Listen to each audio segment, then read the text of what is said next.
Welcome to Indiana Sports Beat Radio, presented by Endeavor Hospitality Group and Andy Moore Honda of Bloomington.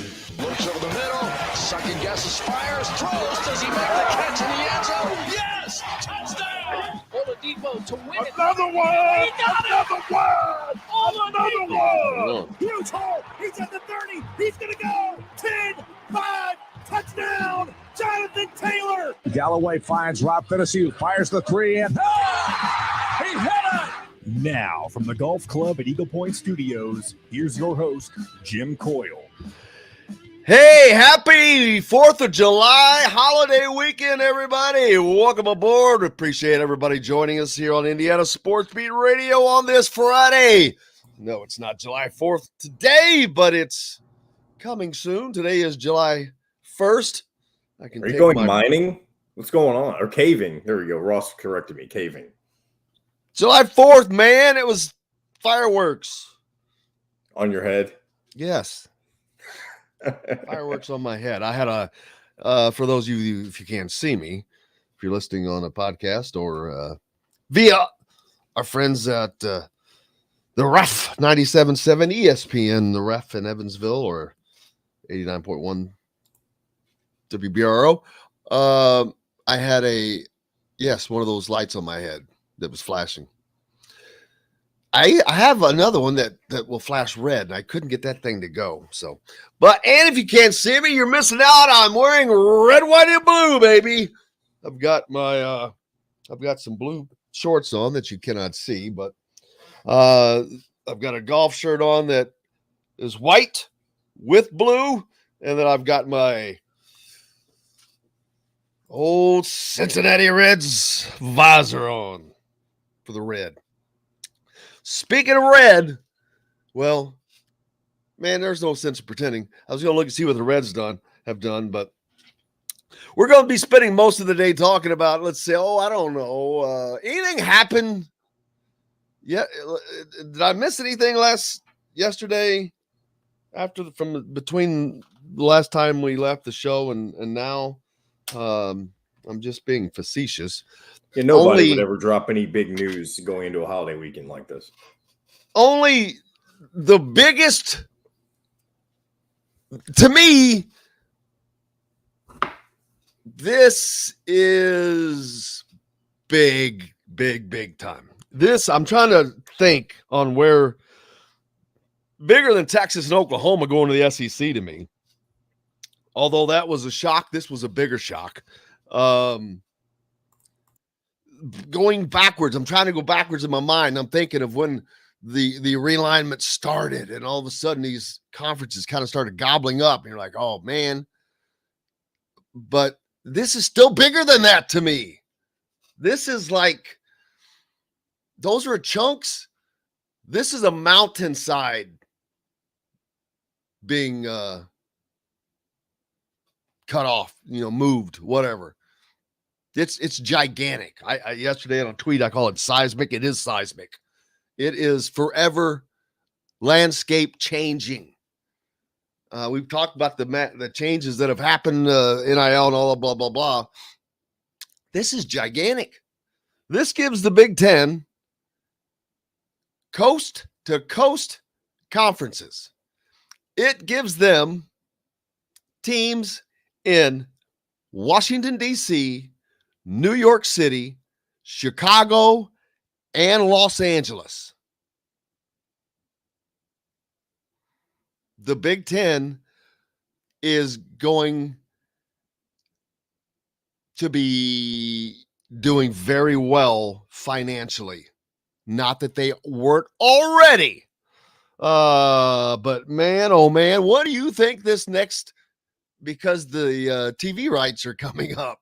Oh, did that just change the ball game?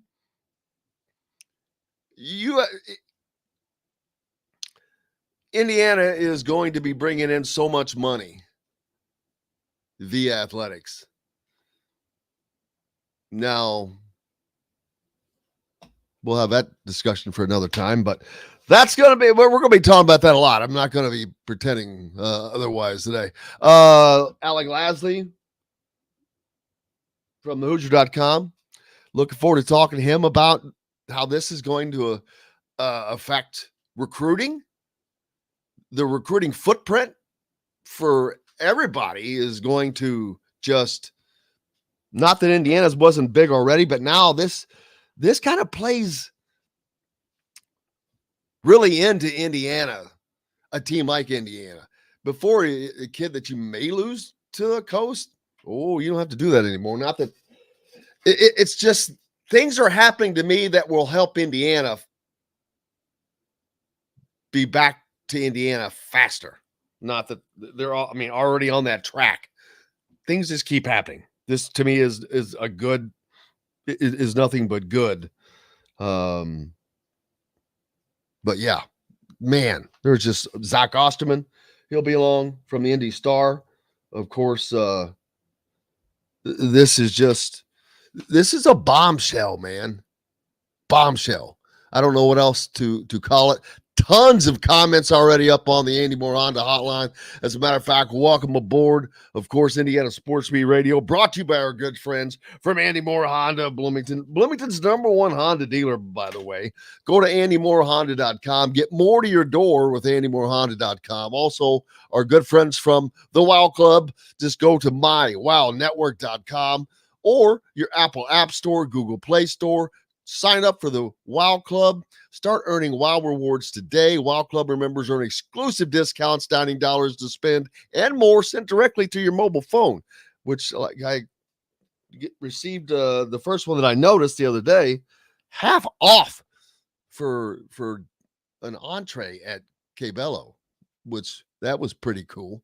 Or I'm waiting for in Southern Stone. If you haven't eaten there, that food is just tremendous. And then, of course, when you come up to tailgate, when Indiana's hosting UCLA or USC, make sure you go to BB's Marketplace, get you some meats. You can stop by Feast Market Cellar and get some wine. The whole deal. But yeah, think about that. Who's on the schedule this week? UCLA is coming into town. The schedule is going to be revamped again. You talk about, that's another thing. Football, basketball, schedules. Man.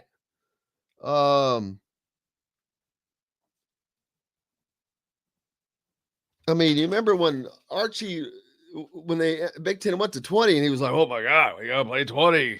We got to play 20 conference games. Oh my God. Well, brother, hold on to your parka because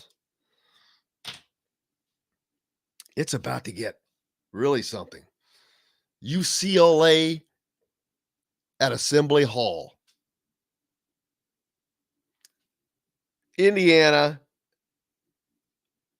Do they still play at Poly? They don't play at Poly anymore, do they? Poly Pavilion? Yeah, they do. They do? Good. Indiana, the Indiana Hoosiers at Poly Pavilion. You think I'm not going to that game? Ha! You think fans are not going to? I love LA. I freaking love LA. Give me an excuse to go to LA. I gone. Oh man. It is just salivating to talk. This is manna from heaven, to be honest with you. But it's there's so much you can't. It's hard to get your hands around it. Let's see. Tony says, "Morning all. Looking for a slow, uneventful Friday chat today. Can't imagine anything of note going on this holiday weekend. Nope, nothing happening at all, Tony." The Big 16. Not gonna happen. We're gonna talk about that too. Name, conference name. We're gonna have that discussion. John, the JTP's already brought that up, and I shot that down so fast. No name change in my mind, but we'll discuss that.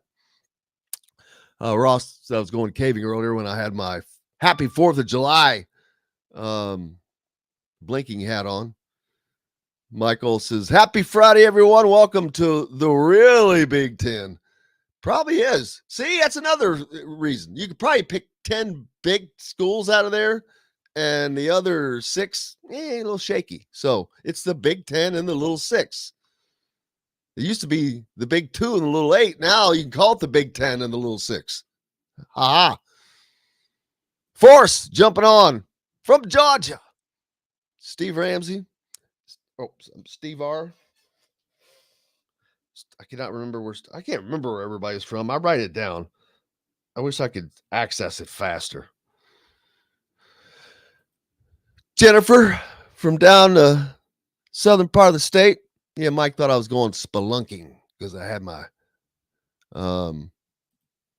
hat on. Chris does not like conference expansions.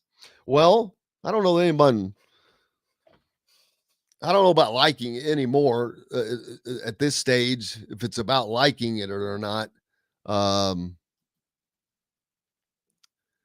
But it's accepting it. It is what it is. No. Do I want UCLA and USC to be in the Big Ten? No. I don't want Rutgers to be in the Big Ten. I don't want Maryland to be in the Big Ten. I'm still Penn State still I mean, it's not that they don't deserve to be in, and they fit the footprint. So I'm better with that. Nebraska, I'm okay with, but I don't like that they're not in the Big 12. If the Big 12 had dissolved, that would be okay. I don't like that they're not in the Big 12. Oklahoma, Nebraska, Texas A&M should all be in the Big 12 conference. My opinion. Yes, that's what I'd like to see. Does West Virginia belong in the Big 12? Nope. But that kind of started it. You think about that. You know, when West Virginia from way over on the East Coast joined the Big 12, which back then, that was, they didn't have Texas in the SEC. You're going to the SEC, nor Oklahoma. That's one that was the first that was like, wait, man, they're way over here. How can they join this conference over here? Doesn't matter anymore. Now, where this is going to be bothersome, though, is going to be for these smaller sports. But I would imagine they're going to have to start doing some smart multi-team event deals for that. But think about that in and of itself as another topic we'll be talking about, the additional sports that this is going to introduce. Not additional sports, but top tier sports. You got UCLA is also a top soccer program. I'm not sure everything else that they're good at. Obviously, they have a little bit of a name in basketball. What is Bill Walton? Oh my God, Bill Walton. I wonder what happened to him. If he may have had palpitations yesterday.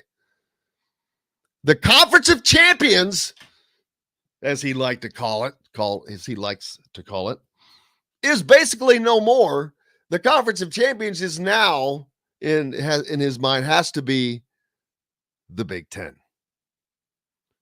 Because you've got Indiana on a basketball side, Indiana and UCLA in a single conference. From basketball historical perspective, let that sink in.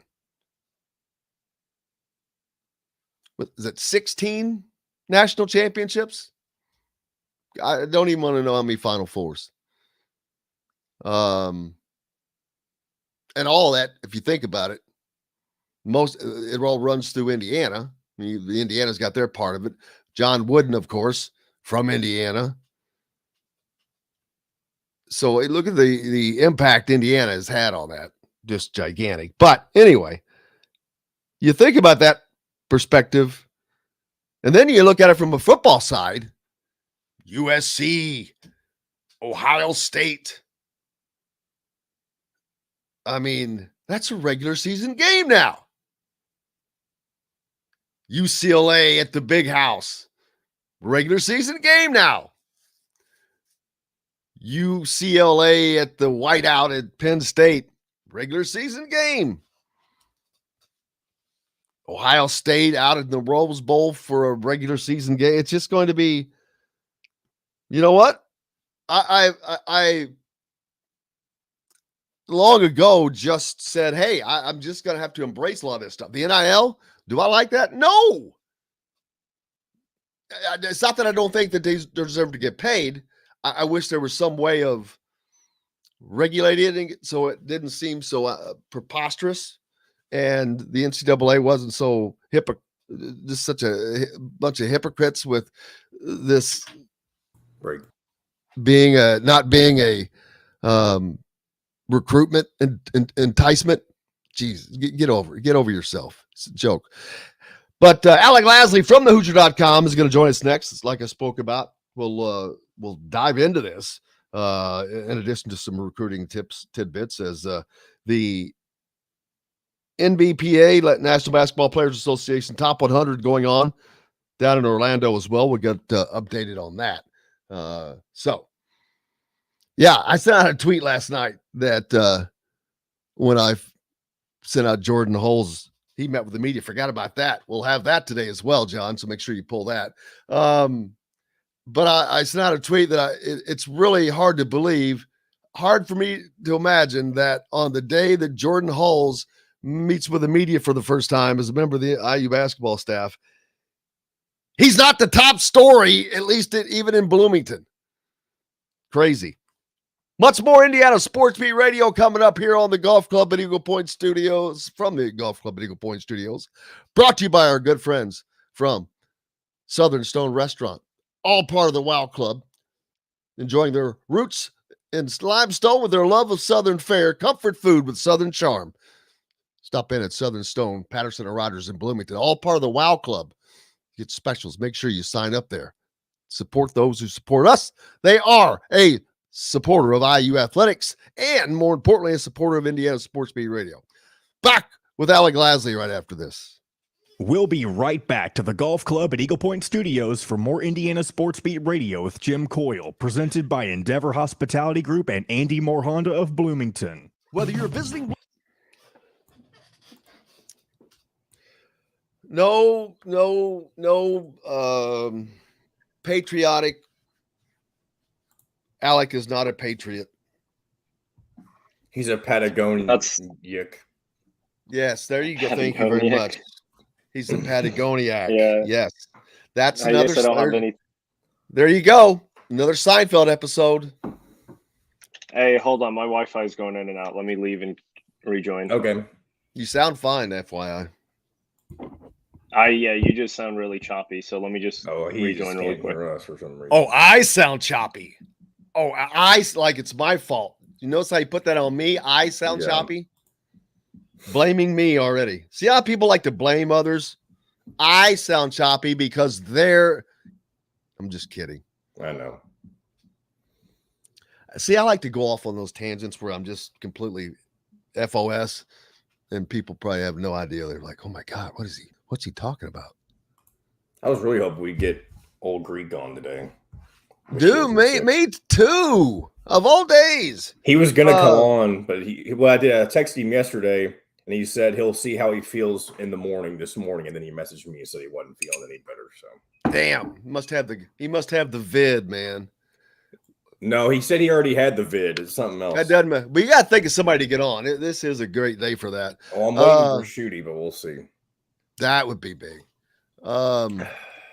This is Alec, to me, this is still bombshell, seismic, nerve shocking, as much as, and I know we're not on, but all the stuff that has happened, and I think, all right, I'm finally numb to it. Boom. Because they did a good job of keeping it quiet, but man, to me, this is the biggest thing that has happened. I don't know. I mean, I remember last year when we were discussing the theory, like what could happen after Texas and Oklahoma was announced to the Big Ten. And you or somebody else brought up USC or UCLA, and we all said that's ridiculous. The Big Ten would never take somebody from the West Coast when they're all situated in the Midwest like this. And now look what happened. And Notre Dame still left floating all alone. Okay, now think about this. Stanford also comes into the Big Ten along with Notre Dame. That makes tons of sense, obviously. Go ahead. I was just going to say, obviously, USC came out after the announcement yesterday and said that they were still going to continue their yearly series with Notre Dame. So everything makes even more sense now to just add Notre Dame. If we're not on a station where you live, we should be. Ask for Indiana Sports Beat Radio. This segment is brought to you by Feast Market and Cellar.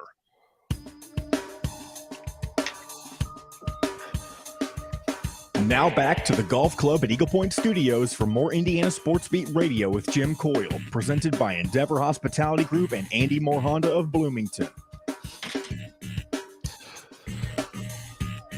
Welcome back, Indiana Sports Beat Radio coming to you on this Friday. And man, it is a Friday of fireworks.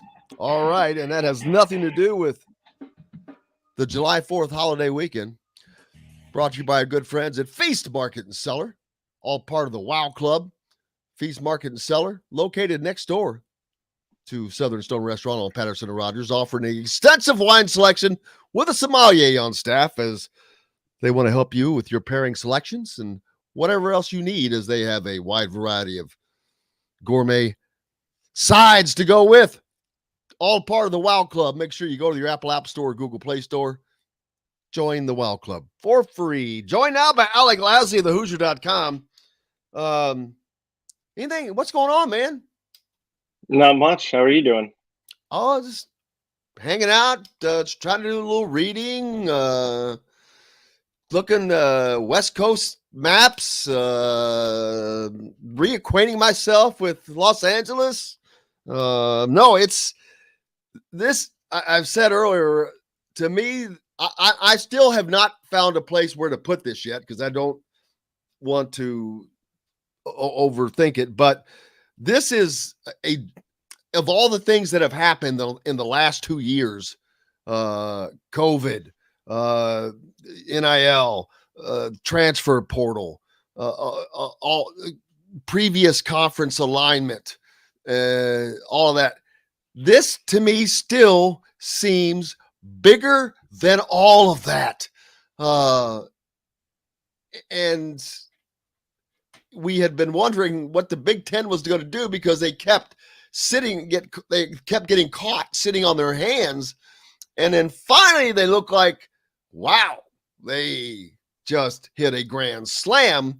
Now, I don't know how much credit Kevin Warren and the Big Ten get, or was these two institutions being smart and saying, you know what, let's reach out and talk to the big boys, because I mentioned earlier, the Big Ten now has teams and TV markets in Washington, New York, Chicago, and Los Angeles.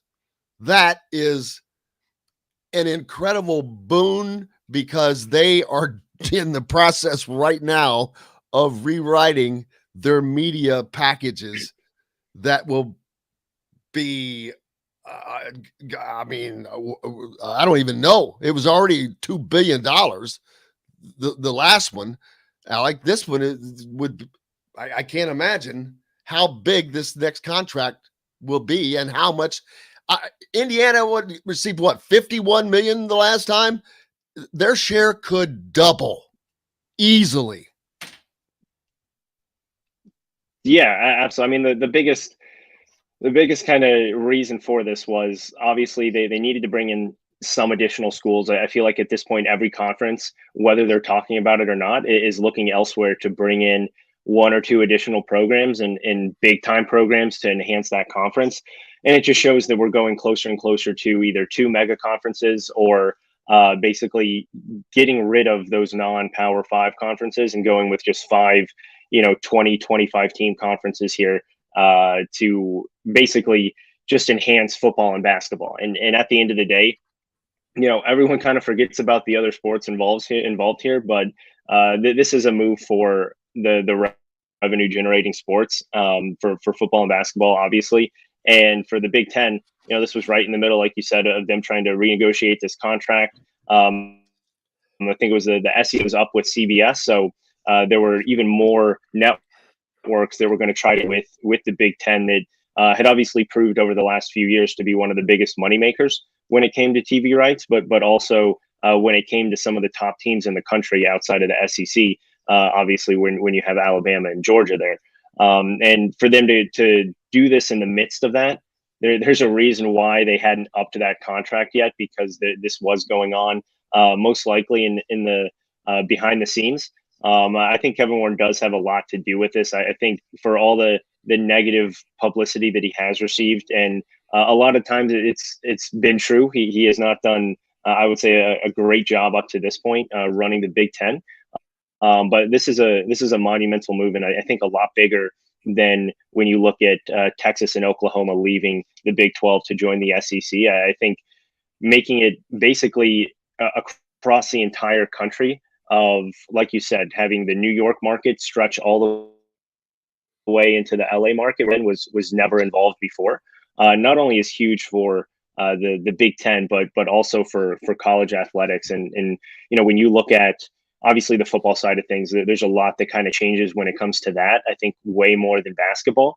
But if you want to look at it from a basketball perspective, you add UCLA, who is in a very similar spot as Indiana over the last kind of decade here of having obviously that rich history and that rich tradition.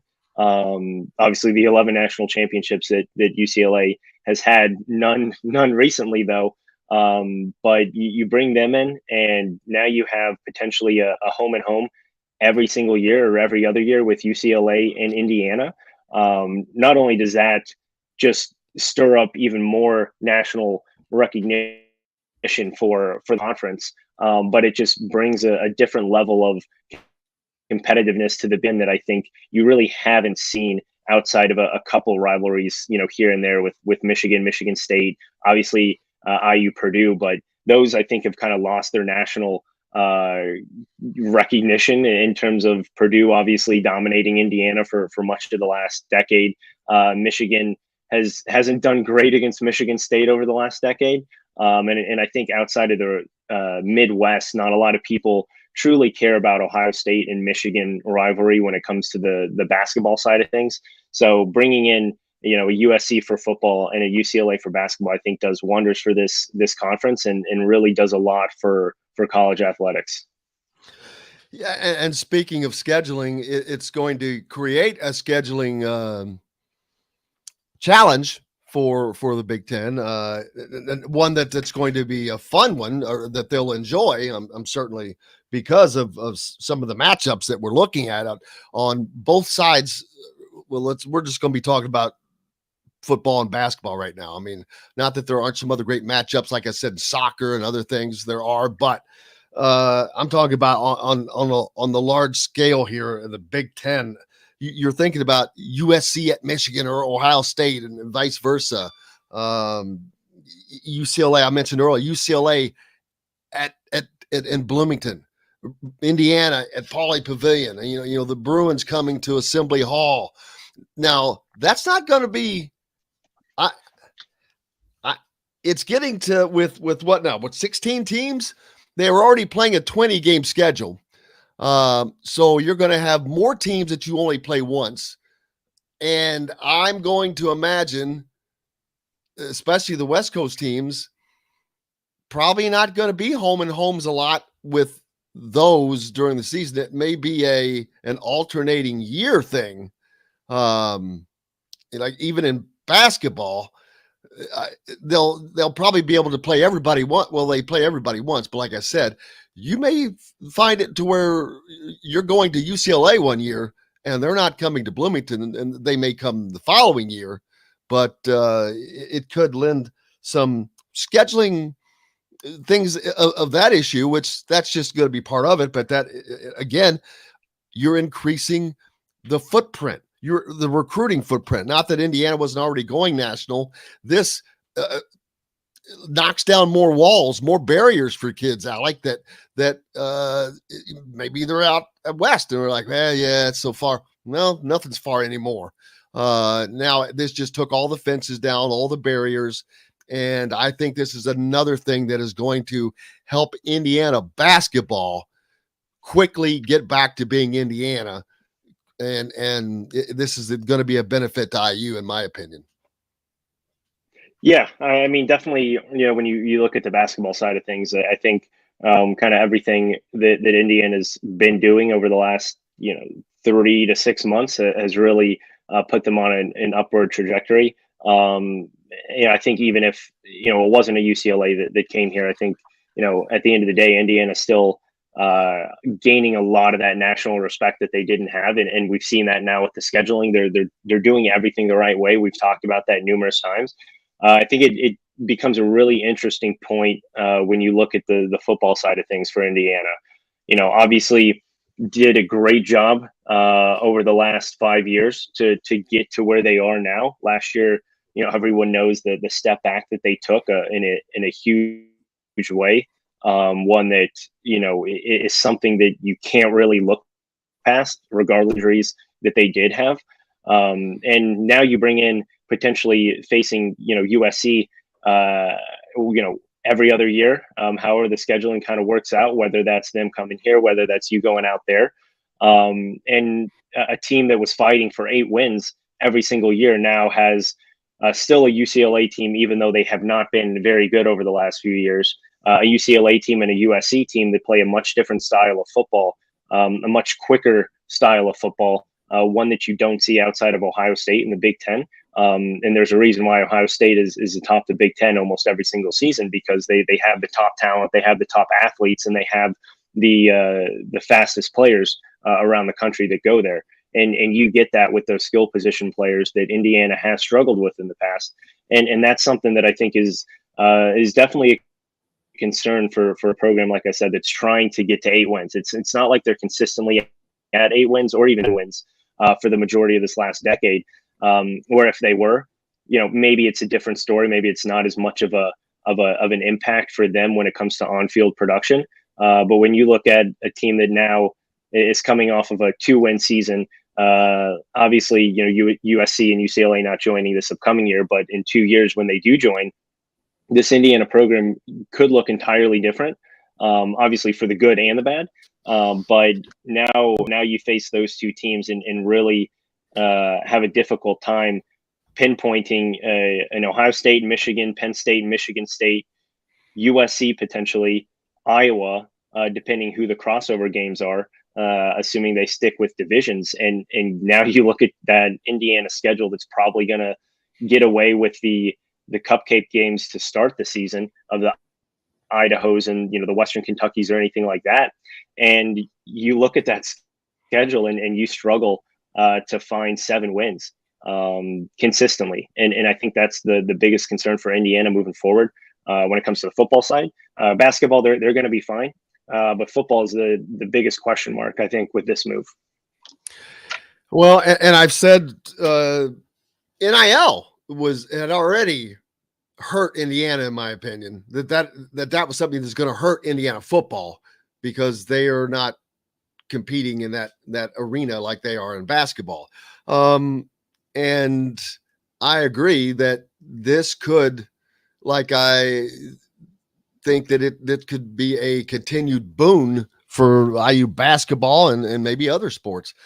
This could be another thorn in the side of Indiana football, because now you're having to compete against, but it's also an opportunity. They're not, it's not like UCLA and USC have been juggernauts of late. Those are names, of the past in football for the most part. So also an opportunity, man. You get a win against a UCLA or USC, looks good on paper at least, but I don't know. Maybe it helps Indiana football in recruiting. Maybe it does the same. And maybe Indiana, I talked about this the other day. Their biggest concern is keeping freaking offensive linemen inside the state of Indiana. That is their biggest concern. It's not UCLA or USC.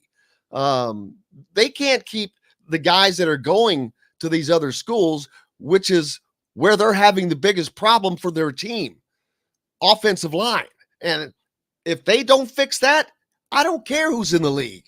It could be Bloomington's BSHS instead of UCLA. It doesn't matter. It could be Bloomington South High School. You've got to fix your problems.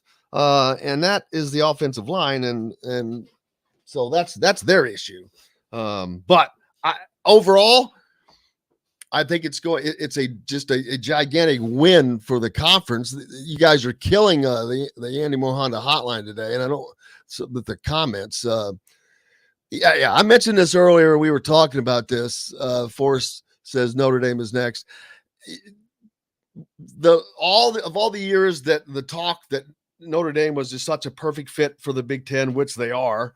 When you talk about academics and athletics, proximity, notoriety, they're not even in a TV market, but they don't need to be, but they're close to Chicago. But this could be the time for Notre Dame to finally break down and join a full-time conference.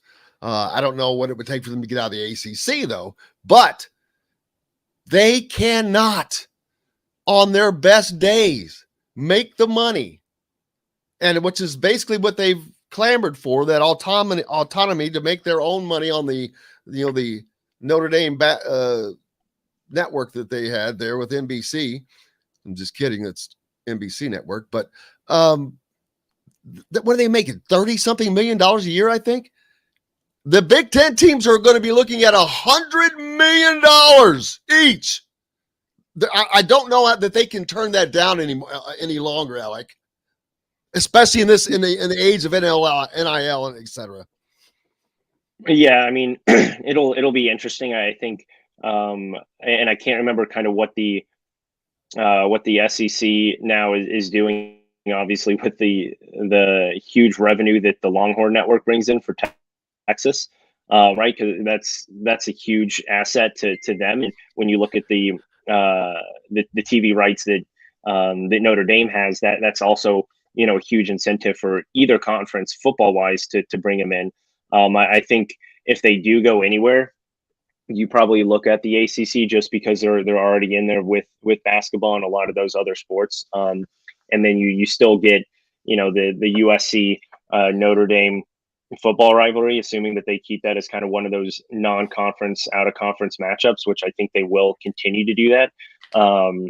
Especially if you go to these bigger conferences, we'll see kind of what happens, I guess, at that point, and how many non-conference games they go to. But at the end of the day, we've been talking about Notre Dame, quote unquote, having to join a conference for so long.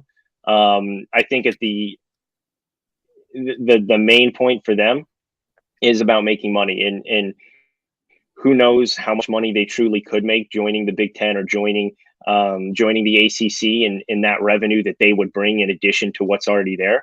Well, and think about that. The fact that if they did come, that would actually probably increase that number more, because now you're talking about Notre Dame, Ohio State, Michigan, Penn State, UCLA, USC, Washington or Wisconsin, Iowa. I mean, come on. That number, it would go up if Notre Dame were to join, and I'd say maybe Stanford from the Pac-12 would be another school to pull in to keep that even. Man, that would, the SEC could not even come close to rivaling that. I don't care. They may have better football teams, but overall as a conference, we would then be at a situation of which I have talked about before. this is going to basically be the Premier and Champions League without opportunity of promotion or the fear of relegation. And if you don't know what that means in soccer terms, over in Europe, they have the Premier League, which teams are in, and then the Champions League, which is a championship. We have to correct you every time. It's the Premier League and the Championship. The Champions League is something totally different. I had to pop in and say that. But you have the right idea. You have the right idea. Well, at least I won't forget it this time. The Championship League. Anyway, if you suck in the Premier League for, I don't know if it's 2 years or what it is, you get relegated out, or you can be relegated down to the other league, if you're in the bottom Championship League, and then vice versa. If you're at the top of the Championship League, you can get promoted to the big league. It's like going up and down from AAA baseball in essence, Alec. But that's where we are with these teams. I mean, the national football champion is going to come from the SEC or the Big Ten. There's no doubt about that. Yeah, and I think this does a lot for. I think the bigger question then goes to what happens to the Big 12 and what happens to the Pac-12. Did they kind of morph together and create their own conference as well? That's what I was saying. That's the only choice they have. And then what do you do with the Big East? Because they're strictly at this point, just a basketball conference when it comes to the revenue generating sports. So do they split up? Do you get half of those going to the ACC, half of those going to potentially the Big Ten, or what is that going to look like? But I think if Notre Dame does join a conference, I think it's going to be the ACC. I don't foresee them switching the basketball aspect of things. And when you look at it from a football perspective, they're going to have a much easier path to a potential college football playoff or any sort of playoff system with a high ranking if they join the ACC than if they join the Big Ten at this point. And no matter how good Notre Dame basketball is in a given year, it's always football that runs that campus. It's always football that runs that town. And football is going to be the sport for them. So they're going to do whatever they think is going to be necessary to help that football program continue to win big games, continue to reach the national spotlight each and every year. And you're going to get that in the ACC just due to the sheer fact that the programs in the ACC, when it comes to a football perspective, are obviously just much less competitive from top to bottom than you have in the Big Ten, especially outside of Clemson. When you look at the programs there that seem to be 1 or 2 year hits and then struggle for the next 3 years, you look at some of those division winners. I think it's the Coastal that has had a different division winner for almost every single year the past 6 or 7 years. And Notre Dame, looking at that, is probably which is great, but the ACC let's just say great from a competitive perspective. But when you're trying to reach the national level that everyone is to get the money to get into the college football playoff to play for a national championship game, that's not going to help you, and that's why Notre Dame probably sees that as if they can go there, clean up, and then still have the USC matchup and 1 or 2 other matchups that they're probably still going to have each and every year. That would be interesting. But then you look at the rivalries that they do have now with USC and Michigan. Are they going to be able to continue to play both of those if they go to the ACC? So there's a lot of questions that obviously need to be answered when it comes to scheduling. And I think a lot of it's going to be answered here in the next year when we most likely will see additional schools be added in future years and divisions within the conferences kind of divided up, and I guess shouldn't say divided up, but group together and just have one big conference. Yeah, that's something that we'll be looking at. We've got to take a break, although we could talk about this all day. Well, we will be talking about it all day, but we've got to talk about the NBPA top 100 going on in Atlanta. Lots of IU targets down there. We're going to talk about that. Zach Osterman will join us later, so we'll talk more about this merger and all the potentials. But yeah, I agree with everything you said on Notre Dame, with one exception. I think that the football thing, that's gonna have to change. They're gonna have to change the playoff system. So I think that you will, even though the Big Ten will be tougher, you're still going to have a path that's not going to be, it won't be as easy as the ACC, because again, the ACC sucks. There's nobody in it other than Clemson, and they weren't worth the crap last year. They didn't have one single team worth the snot last year out of all those teams. When you have an entire conference that sucks, that is not good. Now, yes, they can walk through that, but I don't know, we'll see. We got to take a break, man. I'm so far behind. More coming up here on Indiana Sports Beat Radio, brought to you by our good friends at Feast Market and Cellar, located right next door to Southern Stone, all part of the WOW Club. Make sure you go to your Apple App Store or Google Play Store to sign up.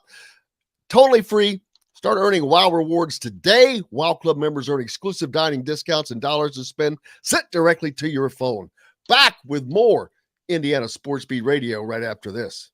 We'll be right back to the Golf Club at Eagle Point Studios for more Indiana Sports Beat Radio with Jim Coyle, presented by Endeavor Hospitality Group and Andy Moore Honda of Bloomington. The sun is out. All right, Mike, I'm going to disagree with you. How are the fans and the athletes going to suffer? Because they're having to watch games at 10 p.m. probably is what he's referring to. First of all, how much suffering is that, unless it's on a weekday? and that's not going to be the case. They're not going to have Big Ten games at 11 o'clock. A Big Ten game always has been and always will be a marquee game. And now this just makes it bigger. So, no, they're not going to have, I don't see that. I don't see Indiana playing UCLA at midnight. That maybe in basketball they won't do that, but in well, that's what I'm talking about. No, they won't be in football. If they're playing on the road, they very well could be playing late. Okay, if they're playing on the road at UCLA or USC and it's a 9 o'clock, 8 o'clock game, guess what? That means must be a good game because it's on television. So, are you suffering? No.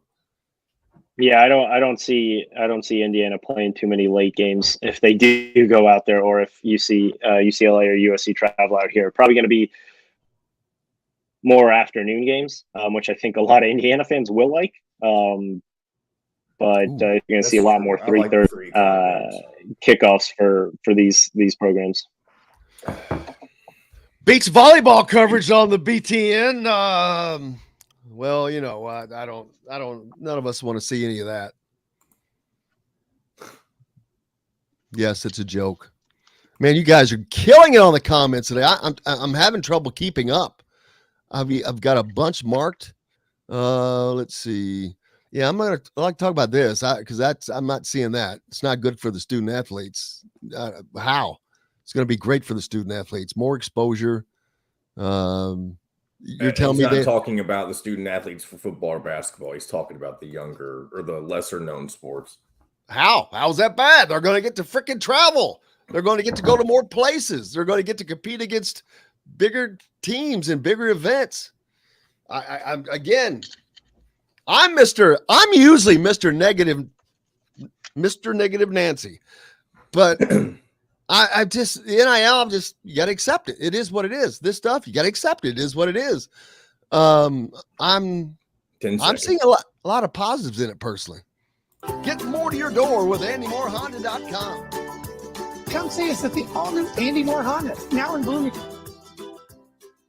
This segment is brought to you by Remax Advanced Realty, Indy Home Pros team by Cheryl Sizemore. Now back to the Golf Club at Eagle Point Studios for more Indiana Sports Beat Radio with Jim Coyle, presented by Endeavor Hospitality Group and Andy Moore Honda of Bloomington.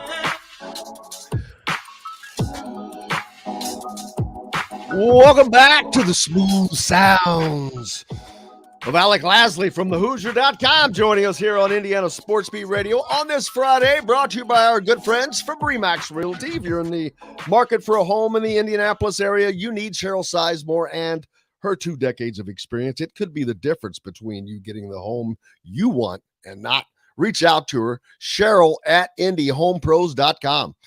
Alec Lasley back here with me from the Hoosier.com. Make sure you go there for complete coverage of this weekend's NBPA Top 100 basketball event going on down in Orlando. Tons of stories, of course, up and continuing about the bombshell of USC, UCLA joining the Big Ten. But the NBPA going on right now down in Orlando, Alec, and different than we've seen just tons of events every weekend here in Indiana, but this is some different faces, some different teams, changing things up a little bit, different competition, guys playing with each other on teams that they hadn't before, all kinds of little tidbits with this event going on. Yeah, I mean, it's one of the staple events, of the summer. You get it's kind of very similar to the Pangos All-American Camp. You get the top talent in the country. You get the coaches that are finishing up their June evaluation period. They were able to be there Wednesday, Thursday of this week. Able to kind of see those kids for the last time until middle of July, so in a few weeks here. But you have the top talent in the country, kind of a different setting, like you said, where you're regardless of class, that really kind of shows either some really good strengths for some players or some really big weaknesses for others in terms of what you're able to do when you are alongside top 10, top 20 talent at every given position, at every given player on that roster. So you have Gabe Cupps there for Indiana as a commit. You have a ton of Indiana targets. Xavier Booker. They just offered James Brown, 2024 kid, and this morning they just offered a Marco Jackson, which is an interesting, which is an interesting offer this morning. 2023 point guard. We kind of thought Indiana was done with the point guards in the 23 class, obviously with Gabe Cupps, with Ja'Kai Newton as that combo guard position, and really needing to look at the point or the big position. Indiana had kind of monitored Marco Jackson a little bit this spring and summer, but wasn't really expecting that offer to come out. He's had offers from Kansas, Michigan, Texas, Tennessee, LSU, all over the last few weeks. So definitely one of the bigger risers in the class. 6'3" point guard, can play on and off the ball. That's an interesting one. James Brown, 2024 kid, one of the top big men, one of the top players in that class. Really, really skilled center who can both play with the ball in his hands and play back to the basket. Really good length and athleticism. He's had a tremendous spring in summer so far. So those are two of the newer offers to kind of pop up. But like I said, I mean, you have probably 6 or 7 different players there, from Arrington Page, 2023, John Bull, a guy who's kind of on the radar there. You have Connie Roos, 2024 forward, Derek Queen from Montverde. So you have a lot of different names that Indiana either has offered and has been really pursuing. Some guys who Indiana has backed off a little bit, some newer names that are kind of starting to emerge here. Like I said, with Marco Jackson. So there's a lot of good storylines to this event when it comes to Indiana. A lot of guys playing really well. Some guys not playing up to that potential that I think a lot of people thought. And then, like I said, some new names to come from that. So tremendous event that's still going on down there. Two things that questions come from your comments. Is James Brown a direct competitor to Xavier Booker for that spot? No. You don't think so? I mean, especially different skill set, different skill sets. Yeah. Why are they offering? I'm surprised to see a couple of these offers, especially James Brown, not because he's not great, not the potential is crazy. I mean, but they're getting in late on him on the final day of the evaluation period. He already has 22 offers or something like that. 22 offers from North Carolina, Michigan, Illinois, Ohio State, Notre Dame. I think it's 20. Yeah, I Don't mean, mind. it's still 2024, so still a long ways to go with him in that recruitment. They had been monitoring him since about 2 weeks ago, roughly. But I think wanted to kind of see him in this setting. They're like I said, 2024, long ways to go with him. Nowhere near any sort of decision. I think the more I don't want to say head scratching, but one of the more surprising ones is the one this morning on Marco Jackson, the point guard. Um, I will should be able to talk to him, later this weekend and get a little bit more insight on exactly kind of what Indiana's looking at him specifically for and kind of that role that they see him playing. But Indiana needs forwards. They need big guys in the next two classes, and that's why prioritizing a lot of guys in 2024 for that exact reason at the front court position, and not as much in the backcourt. But for 2023, to be offering a point guard this late, I think is a little bit confusing, considering that you do have an already pretty busy backcourt, and are still involved with some other 2023 wings that can play both the 2 and 3 spot, and so you're pretty much kind of pigeonholing if Jackson does continue to hear from Indiana, kind of pigeonholing him into kind of that one spot, as opposed to like a Jamie Kaiser, who Indiana is pushing really hard to get on campus here in July, who can play both the 2 and 3 spot, and some of these other wings who can play a few different positions. So an interesting one to follow as we get into the late part in this fall to see kind of what he does visit wise. With the UCLA USC thing happening, how much impact on recruiting do you think that's going to have, like, quick immediately? Is that going to, because Stojakovic, one of the kids Indiana's looking at, West Coast kid, I'm like, West Coast. It's like you think of Liam McNeely. I'm like, they're not going to get him out of Texas. That's more about a different conference thing to me. But now this with this big bombshell, how is this going to affect the recruiting in that regard, do you think? Not so much in basketball. I mean, it's already so you see what Indiana's doing. Most of these offers are out of state kids already, from Florida to New York to even California, right? And even some of the kids they're looking at and offered yet are out west. With so many kids, way more than in high school or in the football side of things, transferring out of state to play at these prep schools. Location is not a huge deal. So if anything, it continues to help the Big Ten programs that are recruiting kids out west, saying, hey, you're going to be able to go back home or maybe twice a year, or at least once a year, to play in front of your family. Whereas before that would never be the case unless it was an out of conference matchup with an Arizona that Indiana is going to be doing this year, or a Kansas to go a little bit more out west, right? So I think basketball wise, there's really no difference. If anything, it just helps all those big time programs, especially in the Big Ten, that are already recruiting at a much national level. For maybe some of those lesser programs that are struggling on the national level, I think it may hurt them a little bit. Just the fact that now you have even more big time athletes from around the country that do want to come to the Big Ten, that already did want to come to the Big Ten.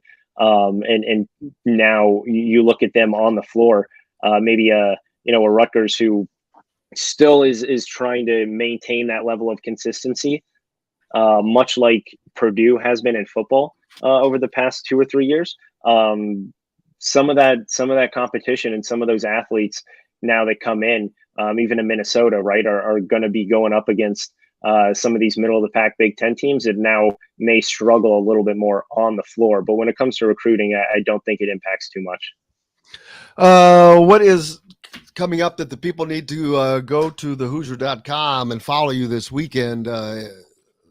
We got the NBPA top 100 going on that we've talked about in Orlando. Updates coming from that, I'm sure.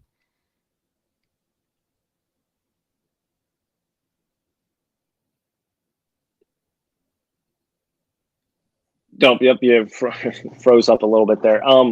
Yeah, so the biggest thing is obviously the updates there that runs through the next few days. We'll have some stories up with some of these newer offers that are popping up, and probably dive a little bit deeper into the class of 2024 going into next week with a lot of new offers that have been put out over the last 2 weeks since the class could be officially contacted by coaching staffs. So those are the top two things. Obviously, we'll probably dive into a little bit more kind of what the impact is USC, UCLA wise on the basketball side of things. But in terms of recruiting, coaches aren't going to be able to get out on the road until middle of July here. So a little bit of a slowdown period when it comes to that after back-to-back weeks of being able to get out there for the past two and a half weeks for college. Make sure you give him a follow at Al Lasley on Twitter and go to thehoosier.com this weekend to keep up with everything that's going on at the NBPA Top 100 in Orlando. Alec Lasley from thehoosier.com. Thank you, sir. Appreciate you. Talk to you soon. Have a great weekend. Oh, it's happy 4th of July weekend. So have a great 4th of July weekend. Yeah, you as well. Have fun.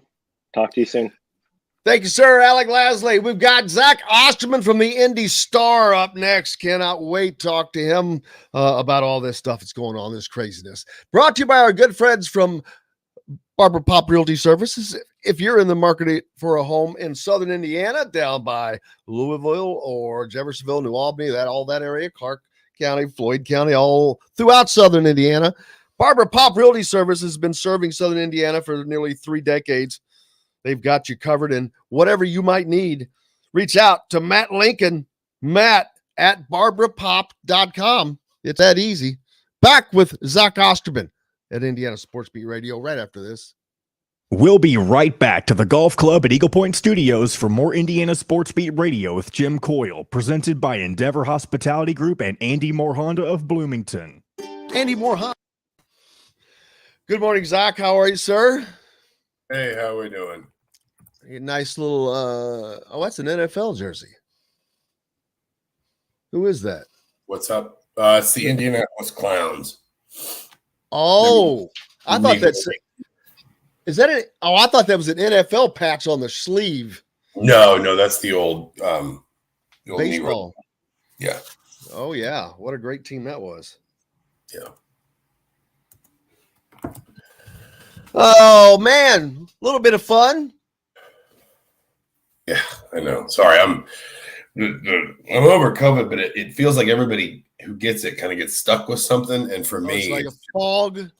Well, no, it's like I just have a sinus infection I can't kick. Like I'm negative. I know I am because I tested because my dad's coming to visit this weekend, and I just wanted to know for sure. But like I just every morning I wake up with drainage and I'm coughing, and it's like I said, it feels like bad allergies every morning. I don't know why. So residual crap. You got to somehow get out of your body somehow. Didn't help that I was working till 11 o'clock last night. So, and then up with my son at 1:30. Yeah, that's where we were. Yeah, when I had COVID, I can't remember if I mentioned this last week or not, but when I had COVID back in January, after I quote unquote got rid of it, I still coughed for like 3 to 4 weeks after the fact. It was horrible. Yeah. Like everyone I've talked to is just like, I had a cough I couldn't get rid of, or I had headaches, whatever. And for me, it just seems like I just have this. It's like I have a sinus infection, like a low level sinus infection. Yeah. Where does Notre Dame go? ACC or Big Ten? I mean, if they go, and I obviously have no insight on this other than that I am confident based on people I've talked to that they are considering. Like they have to go. They have to go now. Discussion now. The money is too. The Big Ten teams are looking at $100 million plus, and if Notre Dame joins, that number goes north of that.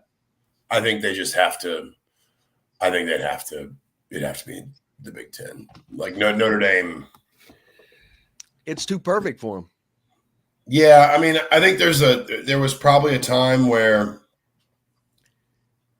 if Notre Dame had wanted that move just sort of in a vacuum, not as a response to any other external pressures, maybe they would have looked at like the Big East and I'm talking years ago, the Big East or the ACC, and thought we'd rather go to kind of a conference that is our own conference, so to speak. A conference that basically when we walk in the 15. door, the whole thing, everybody stands up and applauds us. They wouldn't get that in the Big Ten. Here we go. Let Cheryl Sizemore get you in the home you want today. Cheryl at IndyHomePros.com. This segment is brought to you by Reynolds Family Dentistry in Sellersburg. Now back to the Golf Club at Eagle Point Studios for more Indiana Sports Beat Radio with Jim Coyle, presented by Endeavor Hospitality Group and Andy Moore Honda of Bloomington. Welcome back on this Friday. Hope you're ready for a great 4th of July holiday weekend. The fireworks are already flying with this conference expansion. If you're down in southern Indiana, and especially down around Sellersburg, and you need that championship smile, make sure you stop in and see our good friend Dr. J at Reynolds Family Dentistry. He'll give you all that you need to have the confidence and walk around with that championship smile each day. Zach Osterman from the Indy Star joins us. Zach, it has been a day that I wish we could go 4 hours easily and still keep going. There's so many different storylines with this USC, UCLA to the Big Ten bombshell that it's like, oh my God, where do we start? Do we start on scheduling? Do we start on basketball? Do we start on football? Do we start on travel? Do we start on someone mentioned that IU no longer leads the Big Ten in basketball national championships, which is funny. In the Big Ten now has two solid blue bloods in the conference. Bill Walton in Simon Scott Assembly Hall calling a game. Yeah, that's going to be that'll be something if they can get him off the West Coast. But there's just all kinds of storylines that can take you in so many different directions. But what are the things that are the most important things that are standing out to you? Well, boy, what are the most important things? Again, or big. It doesn't have to be important or big. It's just it's such a big and I said this. I think this is bigger. It's way bigger. It's bigger than Texas, Oklahoma joining the SEC. It's this. I'm trying to think back when expansion started, and I know I was always shocked, but this is still shocking, and it may be one of the biggest yet. I think there's a couple things that have been different about Texas and Oklahoma, and then certainly what happened yesterday. Number one, there wasn't a lot of runway up to them. Texas, Oklahoma was a little bit more, but it was, those of us who covered that summer in 2010, it was months of buildup and speculation and maneuvering and politicking and all that stuff. Texas, Oklahoma happened in essentially a few days. This happened in less time than a long baseball game, at least in the public eye, obviously. I think a couple of things that are most surprising about yesterday. One, Texas and Oklahoma felt bigger in a way because Texas and Oklahoma are probably heavier hitters in college football. But the USC was the Pac-12.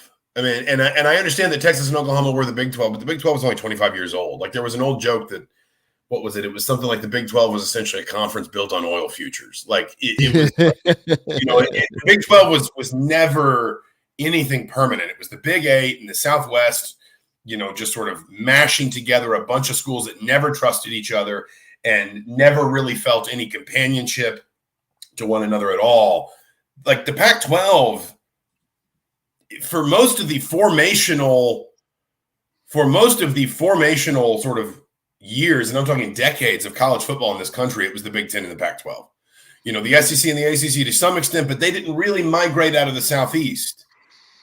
it was the Rose Bowl. It was Notre Dame. I know Notre Dame is not in the Big Ten, but it's in Big Ten country. It's Notre Dame, USC, Michigan, Ohio State. Like that was in the 30s, the 40s, the 50s, the 60s. That was where we sort of built like the cultural popularity of this sport.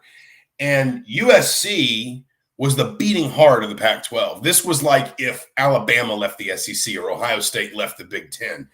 And UCLA, first of all, is a bigger brand than people are giving it credit for. It's just not as big as USC. But second of all, like I don't think any of us have fully appreciated right now, because it's still so new, the fact that like not only did the Big Ten basically take probably the Pac-12's two strongest brands. I mean, ultimately that's what this is, almost certainly. But like the West Coast Conference is now shut out of what is effectively the capital of the West Coast. I mean, like USC is more popular in San Francisco than Stanford. And now they're gone. Like they're gone. And so like this, culturally speaking, this is a bigger deal to me than Texas and Oklahoma. And then the other part of it too, and I wrote about this a little bit yesterday. This is a very clumsy analogy, forgive me. But when one country invades another country, we all say that's a terrible act of aggression. Why would they do that? That can't be allowed to stand. But it's not until the other country fights back that we say, well, now it's a war. Texas, Oklahoma was the first move, but this was the second. This was the one that told us that the two biggest conferences in the country, the two conferences that ultimately matter, are ready to just tear down all the old rules and all the old norms, just tear the house down and rebuild it. Last summer, the Big Ten wasn't. It entered into the alliance, which has obviously become a punchline. As I said yesterday on Twitter, the real alliance was the friends we made along the way. Keep your enemies or keep your friends close, your enemies closer. Right. I mean, they did that essentially to act as a voting block to stop the SEC from just railroading them into a playoff they didn't want. Well, Kevin Warren might wake up this morning a lot more politically aligned with the SEC than the ACC or the Pac-12 in a college football playoff. And I think my guess is that's the next step. There's a lot of questions about, is the Big Ten going to take Oregon or Washington? Is the SEC going to go for Clemson? Where's Notre Dame going to go? Other than Notre Dame, and this may be a somewhat controversial opinion, but other than Notre Dame, I don't think there is another brand out there that anybody has to have. Like, I don't think Clemson is that. I don't think Florida State is that. I don't think Oregon is that. I don't think Washington is that. If Notre Dame is interested in joining any conference full-time, full membership, etc., that's a huge deal. Otherwise, personally, I think that everybody should pause for a minute, because I think that the Big Ten and the SEC should get in a room and decide what the future of the playoff looks like, because I think they've got immensely more control over that now than anyone else. And they own all the biggest television markets. Like, they own them. I mean, LA, New York, Chicago, Atlanta, Dallas, Fort Worth, Houston, Philly, San Francisco, DC, all of them belong to the SEC or the Big Ten. So, like, that's the next step. That's the next golden egg to crack open. And I think that those conferences need to figure out basically what the numbers look like there, and then from there decide, okay, what's the most advantageous structure for us to build a conference that maximizes our opportunities. Yeah, I said earlier in the previous segment that I don't know who's going to win the national championship next year, but I'll bet you I'll take $1,000 wager against whatever odds you want to put up that the winner comes from the Big Ten or the SEC. And so, and actually I made a soccer reference of the championship league and the Premier League. Not that that's going to happen, but we're going to have that in essence without the relegation and the promotion. You're going to have these teams that are in the SEC and the Big Ten, and there might be a couple of outliers, but very, very, very few now. And you're going to have everybody else, and that's just the way it's going to be. So do they set up two different championships? No, I mean, I think that's a good analogy, and I think what's important to kind of further that is for people to know that it didn't work that way until 1992. Before 1992 in England, it was just the first division, the second division, the third division, the fourth division, and based on how like television rights were packaged and sold, they really weren't until the very late 80s and into the 90s. Based on how money moved around the game, basically you made money on ticket sales. Ticket sales and concessions were your two primary income sources in British football until 1992, when all the top clubs got together in a room with two TV broadcasters, ITV and Sky, and said, which one of you will give us the most money to turn this into just the biggest sort of like made for TV broadcast satellite all over the world product you can. And we're going to call it the Premier League, and we're going to make it harder to get up there. And we're not like this money's not going to filter down to the lower leagues the way that kind of organically it did before. And so it is going to build that structure of essentially this group up here, with some exceptions, is going to be untouchable. And everybody below them, with some exceptions, is essentially just going to be kind of fighting for the scraps that fall off the table. That is, I think, where we're headed. And again, I think the question to me, absent Notre Dame, because Notre Dame throws up all of its own sorts of questions and conversations, the question I would be asking is, where is the playoff? If it's an 8-team playoff, you may not need more expansion for a little while. If it's a 12-team playoff, can't hurt to put a few more, can't hurt for, the SEC to go to Miami, to FSU, to Clemson, to North Carolina and say, why don't you come on in? And for the Big Ten to go to Notre Dame, to Oregon, to Washington, maybe Stanford, and say, hey, let's, the more teams, the more the boats will rise overall. Right now, the Big Ten's got a product, as you mentioned, these schools think that their annual payouts from media rights are going to approach, if not pass, $100 million a piece. So you don't want to add anybody immediately that is not revenue positive to that. You don't want to add like Cal Berkeley and suddenly everybody looks around and says, whoa, we just went down to 80 million a piece because we added a school that's not raising everybody else. But when you figure out what the playoff looks like, and you figure out how to basically where the money levers are in the playoff, it might turn out that it will behoove you to take a few more teams in, water down your TV numbers just a little bit, but give yourself way more opportunity to put teams in the playoff, because that'll bring you more money back in that direction. I think that is, to my mind, that is maybe the next big maneuver. There are other complicating factors. The ACC's grant of rights runs through 2036 and supposedly would be very either expensive or logistically complicated for ACC teams to get out of. I don't think that's as true of Notre Dame. I think Notre Dame still has some obstacles, but like, because they're not a full member, I think they've always left themselves a little bit easier of an exit than anyone else. But like, if you wanted Clemson, if you wanted Florida State, et cetera, the Big 12 now, like the Big 12 should be calling everybody today. Like, call Stanford, call Cal, call Oregon, call Washington, call all the Rocky Mountain schools, Arizona. The Pac-12 and the Big 12. I think the Pac-12 and the Big 12 are going to have to essentially merge, because they don't have that superstar. So they need every bit of the stars they can get. What they do have, if I'm not mistaken, is a television deal coming up soon. So go to the Rocky Mountain schools and say, just come on in here. Bring Denver, bring Phoenix, bring Tucson, bring Salt Lake City. We will be the Plains and the Mountains Conference. We don't really, at this point, who cares geographically what this stuff is anyway? And then it's a 16-team league. That's fun. You've got some great basketball teams in there. You've got a new conference commissioner coming over from Rock Nation who has an extensive background in basketball. Is an IU alum, too, if I'm not mistaken. But, there are other moving pieces. But to your point about it kind of being the Big Ten and the ACC and then everybody else right now, it already was. It is even more so now. I think the other thing to say about it is that a lot of that potential traffic, a lot of that activity that can kind of go on behind the scenes or on the periphery really probably need not trouble the Big Ten or the SEC unless they wanted to right now. I think the Big Ten and the SEC can focus on a small number of questions. Where's Notre Dame going? Does the Big Ten want to add any more West Coast schools?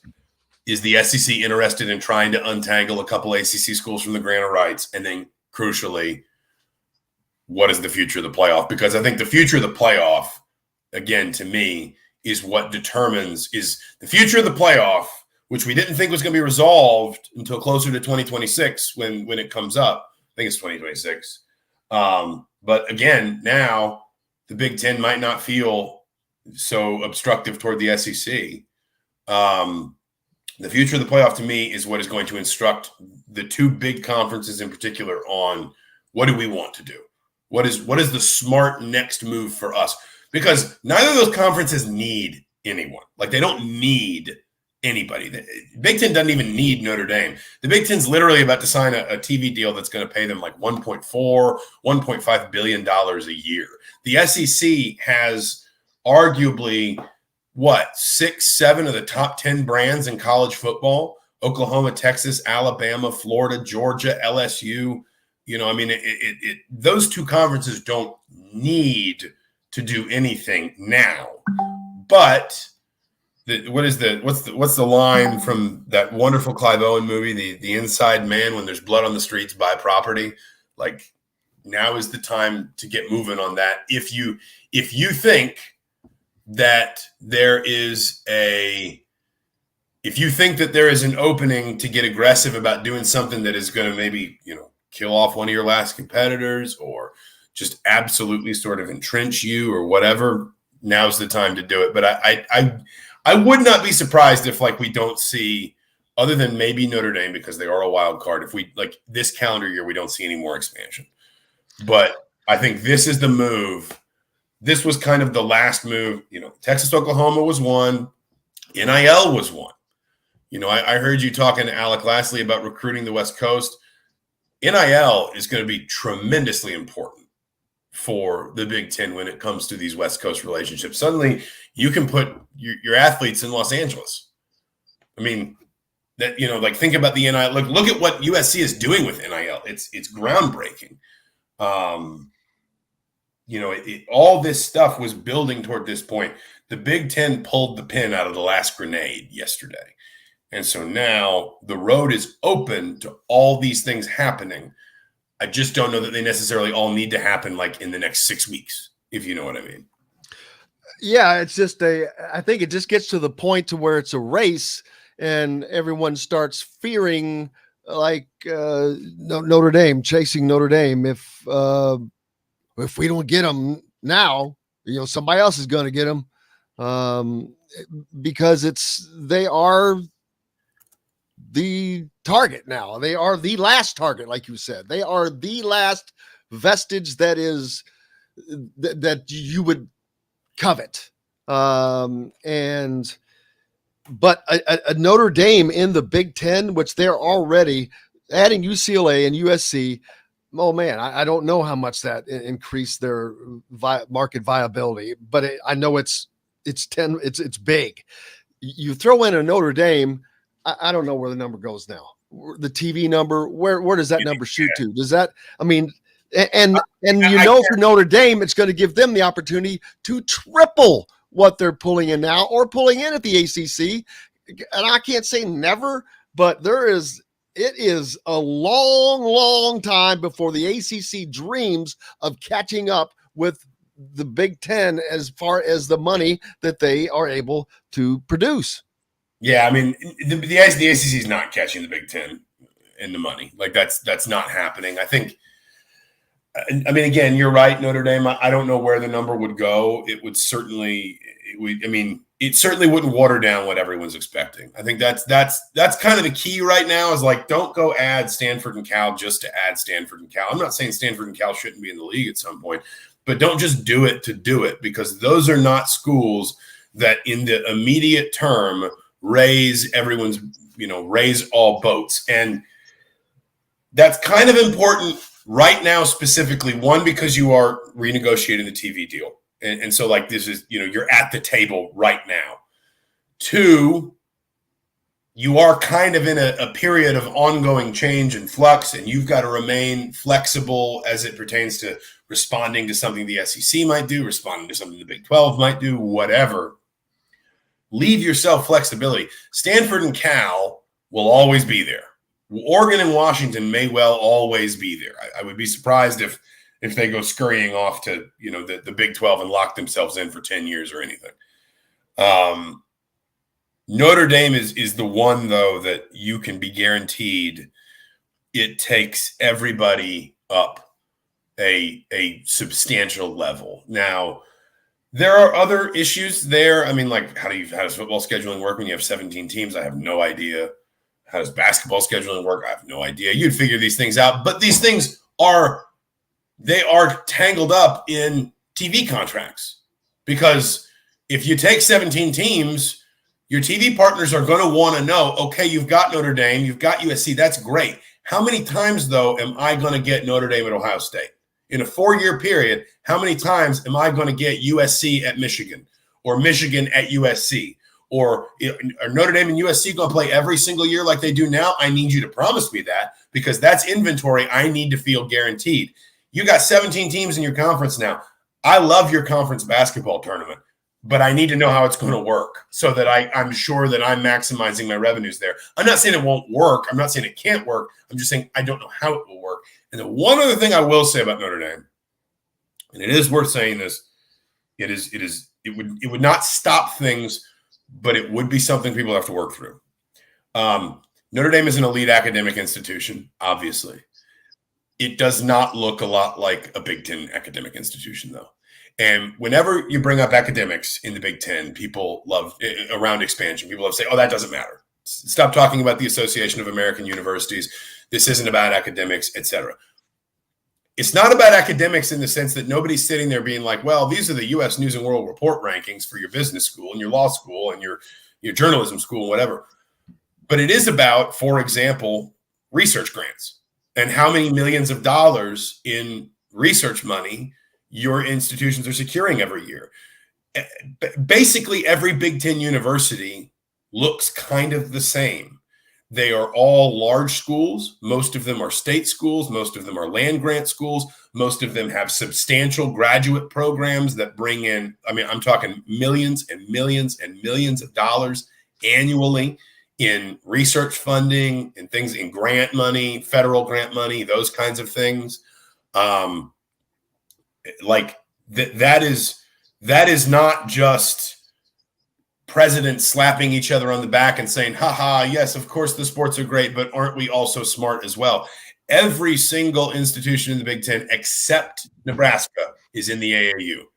I was going to say, Nebraska caught a lot of flack over that. They were in the AAU when they joined. They fell out not long after that. But if you look at USC and UCLA, they look academically very much like Big Ten universities. Notre Dame does not. Notre Dame is different, and I won't profess to understand every little bit of nuance, but I know, and I'm talking about going back 30, 40 years. I'm not talking about any time in sort of the modern expansion era, but going back 30, 40 years, I know that conversations have been had at the highest levels about adding Notre Dame to the Big Ten. And the biggest hangups, the biggest, concerns or criticisms came on the academic side, because the feeling was that maybe Notre Dame was not the academic fit the Big Ten needed. Big Ten universities academically work incredibly collaboratively together, and it saves them millions of dollars, and it makes them millions of dollars. Again, this is not just about, numbers on a page that make everybody feel superior. This is hard, real stuff for university presidents and chancellors that manage $2-3 billion endowments and have alumni networks that stretch into the hundreds of thousands. The Big Ten's total alumni network is living alumni network is something like 7 or 8 million people. These are large numbers, and they are very important to these universities now and in the future. And I think actually the biggest obstacle, and I'm not saying the Big Ten wouldn't get over it, but I think the biggest obstacle in Notre Dame and the Big Ten would potentially be academics, not because Notre Dame is a bad academic school. It is a fantastic academic school, but because Notre Dame is different. Not a research institute. Exactly. It is not structured the same way. It does not behave the same way. And so it is worth saying that, if I'm not mistaken, it would be one of only 3 private schools if it joined. USC's private, Northwestern's private. I think it would also be the only religiously affiliated school. Again, the Big Ten would find ways to get over this stuff, but Notre Dame academically would be an outlier in the conference. And so that is something that the COPC would want to work through, I promise you, before they had the vote. They would not just be like, ha, Notre Dame's here. The Irish are in, here come the Irish. Let's take a vote. Like they would want to work through these issues and make sure that there were, there was some sort of satisfactory resolution on both sides to make sure that fit was going to last. Well, they would have to, and that would be understandable. But I without even looking at a single thing or being smarter than I am, I would have to imagine that at the end of all of that, when you look at the ledger, it's going to be much bigger on one side of the ledger on what it brings, as opposed to what they do not bring. And I think that would far and away outweigh any potential negatives. I know that this is probably a dumb question, but any potential to dropping, say, a Nebraska who just doesn't bring anything much to the conference, or athletically, nothing. The basketball program is 0, and the football program is mediocre at best, and just still hanging on. I mean, I would be surprised, to be honest with you. I don't think now is the time to be cutting brands. Essentially, like, now is the time to be consolidating everything you have. I mean, like, if, for example, if you did that, sure, I get that argument, and I've made jokes. I mean, not even jokes. I'm serious when I say it. Like, that Nebraska's probably done what the Big Ten Rutgers has, but like, then there is a substantial football brand back out there. And the Big 12 can go get Nebraska and Colorado. And suddenly Nebraska's got a conference to dominate again. And 5 years from now, Nebraska's winning 11 games a season because they're playing in the Big 12. And okay, the Big 12's not as good, but like, now suddenly Nebraska looks like Nebraska again. And again, you're talking about a university that draws hundreds and thousands of eyeballs, annually. I mean, millions, frankly, across the course of the season. Yes, they stink. I get that. But they don't stink, but they're not nearly what they were, and they may never be. But Nebraska games are still going to get huge viewership. Nebraska, Ohio State is still a game that Fox is going to want to put in prime time. Nebraska still has immense value in that regard, and I just don't think – it's also the other thing that's worth saying is it's hard to kick teams out of conferences. Like people – right. People have said to me, like, do you think that, like, this could lead to the Big Ten sort of trying to cut essentially try to leave all the bad football programs like Indiana behind? And I say, no, I think what is more likely, if there is some break off in the conferences, is that the top 3 or 4 teams in the conferences just leave. It's much easier to leave a conference than it is to try and kick people out of a conference. So, like, I think what's much more likely is 10, 15 years from now, whatever, Ohio State, Michigan, Penn State, USC, just say Wisconsin, maybe just say, we're going to go form a super league with Alabama and Auburn and Georgia and LSU and Florida State and Miami, and Oregon will be in it, and we'll find maybe 20 teams, and the rest of you can just do whatever you want, because that's a lot easier than kicking teams out of a conference. I do not see a world where the Big Ten removes anybody anytime soon. I just don't think that's part of the equation. And Nebraska is the only team that comes to mind. Rutgers doesn't, because they have the New York TV market in their pockets. So that's the reason for the desire of Rutgers. Maryland has Washington. The Big Ten, I've mentioned this a couple times today. Now the Big Ten now with Washington, D.C., New York City, Chicago, and Los Angeles. The TV markets. And Philadelphia. I mean, think about it. Philadelphia. And you can now reasonably claim the Bay Area too. I mean, not to the extent that you can Los Angeles, but again, like I'd bet you all the money in my pockets, USC and UCLA are bigger brands in San Francisco, Oakland than even Stanford and Cal. Stanford and Cal don't fill their stadium. I mean, they're Pac-12 schools in one of the most heavily populated areas of the country, and they don't fill their stadiums. So, I guess we'll see where the Big Ten kind of, what the Big Ten's pitch is the next time it goes to its distribution partners and says, we want you to charge this much for the Big Ten Network now because we've got all these new subscribers or whatever. But I would be shocked if the Big Ten doesn't walk, because again, this is hearkening back to like 2006, 2007. The way it works is the Big Ten will go to distribution partners like DirecTV or Comcast or whoever and say, we want two different prices. If you include BTN in your package in a Big Ten market, we want it to cost $1.40 per subscriber, something like that. And then out of market, we want it to cost 25 cents. I mean, I'm making that up. I don't know exactly what the number is, but I think when they launched it, it was $1.10 in market and 10 cents out of market. That was obviously 15 years ago, so I'm sure it's changed. I would be shocked if the Big Ten doesn't walk into that room, literally or figuratively, the next time it has this conversation. And when it puts its sort of media package down on the desk, Los Angeles and San Francisco aren't both included. And San Diego, for that matter. And San Diego is not nearly as big as LA or San Francisco, but I think basically the entire state of California. I think that's what the Big Ten gained yesterday. The Big Ten essentially annexed California, San Diego, San Francisco, Oakland, Los Angeles, obviously, Sacramento. They're going to put, the Big Ten's going to put the piece of paper down that just says, we got the two biggest schools, the two biggest brands in the West Coast. So we're going to expect, at very least in the state of California, all of you to treat the Big Ten Network like it is local. Can any one network afford the new Big Ten? And I don't think the Big Ten would want it that way. I think the Big Ten would want its rights moved around. I think the Fox partnership will continue to be strong. I thought it was a tiny little bit of symbolism that you saw Fox analysts on the Big Ten Network last night. The president of Fox, Mark Silverman, was the original president of the Big Ten Network. He's also a Michigan grad, by the way. If you want to talk about prominent Big Ten alums out in Hollywood, Fox owns, I think it's now 61% of the Big Ten Network. It's always owned a controlling share, basically as a partner, because the Big Ten needed somebody who knew how to, work the cameras, basically. I would expect that the Fox Big Ten relationship is going to get stronger, and that to some degree, this is, I don't know that Fox was necessarily in the room for all this, but I think to some degree, maybe this is a little bit of kind of an answer for Fox to the ESPN just jumping all the way in bed with the SEC.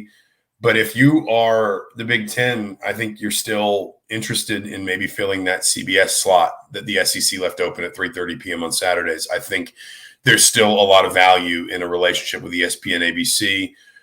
I'm curious if the Big Ten dabbles in streaming. Amazon is really interested in this stuff. Apple's really interested in this stuff.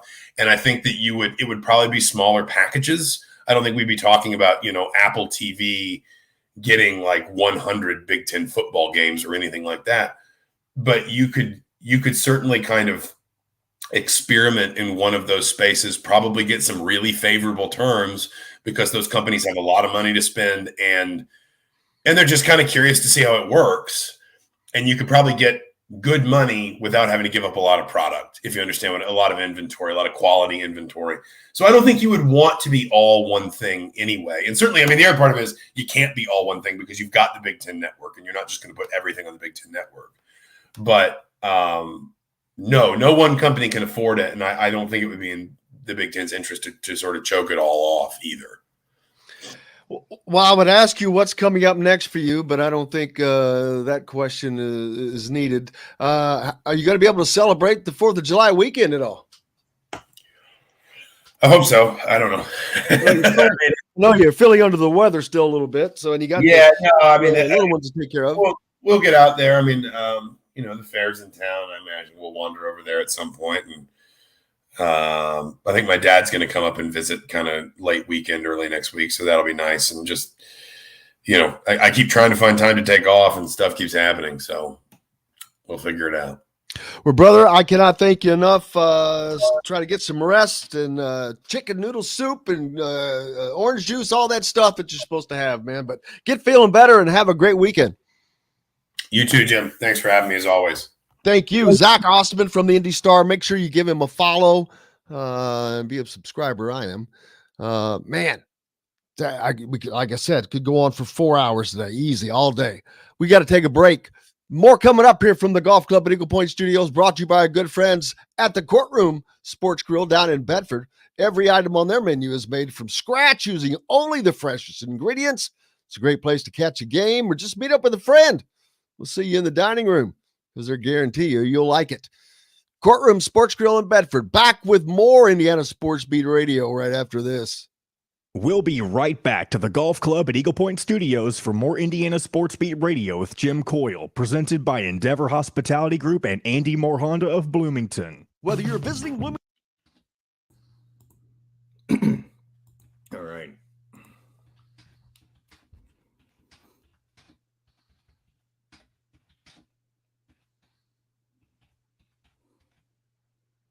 That was that Very two good. full? Was that 2 full segments? Close to it. You can get 2 clips out of that for certain. I guarantee you. I wish we could find a way to block these this moronic. Yeah, I don't know what's going on with that. It's people slamming from Indonesia, wherever.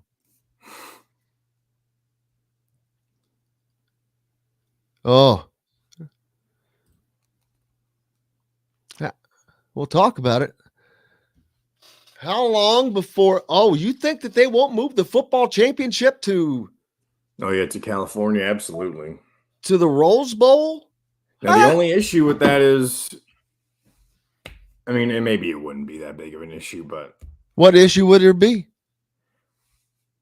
What issue would there be? There would be if you don't have any West Coast teams, especially because it's not the Rose Bowl, it's the Big Ten Championship. It's not the same thing. Right. At that point, you're banking on either USC or UCLA. Good point. To be in the game. It's a good point. It's a good point.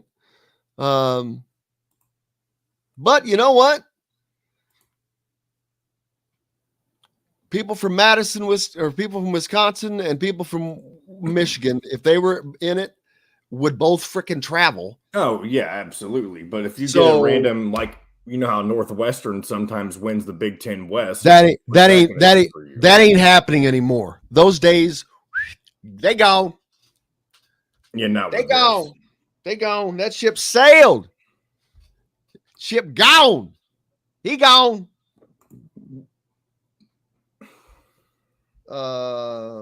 There's so much.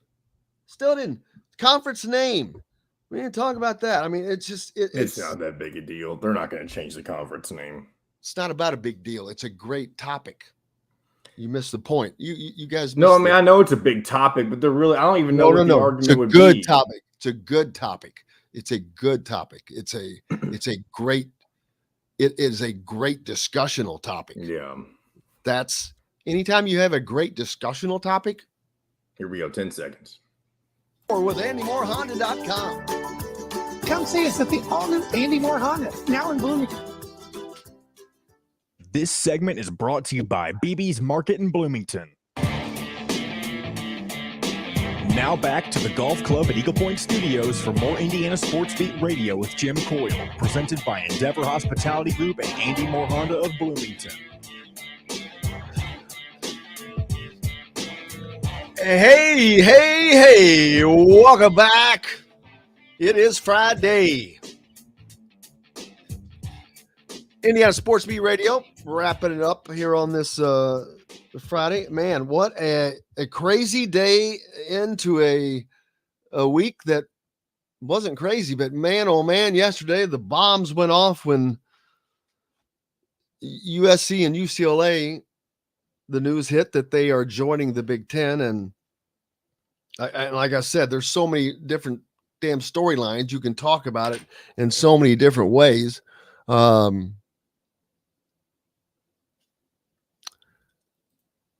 Please subscribe and hit the like button if you're listening or watching on YouTube. And I don't know if that's what Chris is agreeing to, but I'm going to put it up there. He says he agrees. So the Rose Bowl is not the Rose Bowl anymore. So it's SoFi Stadium. Get out of here. No. There's two separate stadiums. The Rose Bowl is the Rose Bowl. There's a new stadium called SoFi Stadium. That's where the championship would likely be held at. No, I don't know that. The Rose Bowl, just because of tradition. You also have but that's still set for the Rose Bowl. Doesn't matter. It would be a different time. It wouldn't be played at the same time. I still don't think I think they'd use the new stadium for that. The new stadium is what they're trying to bring new revenue for. But it's too big. You're not wrong about that. Well, and so therefore they would use the more traditional. I'm drawing a blank on what's the other stadium? Not the Rose Bowl, but either UCLA plays in the Rose Bowl, and where does USC play? USC plays in Memorial Stadium. Memorial Stadium. One of the millions of memorial stadiums that exist. It's where the Rams used to play back in the day, man. So you've got Memorial Stadium. You've got the Rose Bowl. We've got SoFi Stadium. There's so many stadiums out there. It's just about moving it around. It's about being a TV spectacle. So yeah, we'll see. It stinks though for local fan. Obviously, we're an Indiana sports related show, and to see all of that stuff that typically is held in the Indianapolis or Chicago areas move way out of that, region. Thank you, Five Lefts. Says it's a great show today. Appreciate you. I can't believe how this summer, it's usually a very scary time, and we're not done with it, but so far it's been productive with the recruiting and everything that's going on. And now this is going to feed us for a week or two, brother. Yeah, absolutely. And imagine, to continue this stuff about relocating tournaments and championships, how annoyed would you be to see every other year the Big Ten tournament played at something like the Staples Center out in California? No, not every year, but I can see them. Not every other year, but I can see them. The Big Ten tournament. I mean, basketball, I was thinking about that a minute ago. It's going to be like the old Big East, where it starts on Tuesday and it runs all the way through. And, buddy, you better be in the top end or you're going to be playing a lot of games. Yep. Or how close are we to having something where you have to qualify to be in something like the Big Ten tournament? Nah. Get left out of it, potentially. Nah, I don't think so. That's the conference is not going to screw its own teams over. And that's true. That's also less TV revenue for less games. So, the LA Coliseum actually is that Memorial Stadium? Yeah, LA Coliseum. It may have multiple names. I don't know, but yeah, LA Coliseum sounds correct. The LA Coliseum. They always had those great names. The LA Coliseum. The where the Lakers played. Before back it was the Staples Center? I don't know. Oh, yeah. Back in the day, the one it's not even the Staples Center anymore. What did they just rename it to? This wasn't even the Staples Center. This was before that. I know, but I made the reference to the Big Ten tournament. Oh, it was a Roman name. Daggone it. The Forum. Yes, it is. Super Bowl was at SoFi last year. There you go. Yeah.